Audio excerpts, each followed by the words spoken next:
Have you ever faced a problem with your Xbox One and you didn't know how to fix it? Maybe your Xbox is freezing, running slow, or you just want to start fresh.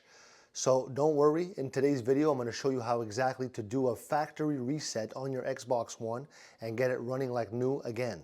So first let's talk about why you might need a factory reset. Maybe your Xbox is acting up, or you want to sell it, or even give it away. A factory reset will clear all your games, apps, settings, bringing it back to the way it was when you first got it. All right? Now, here's what you could do, step by step. First, you go to the settings menu on your Xbox. Second, you're going to click on System, then choose Console Info. After that, you're going to see the option for Reset Console. Okay? So you click Reset Console. Now you're going to have two options: reset and remove everything, or reset and keep my games and apps. So you choose the one that works best for you.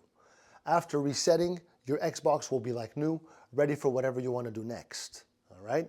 Now, if you found this video helpful, don't forget to like, comment, subscribe. Thanks for being here. Ciao.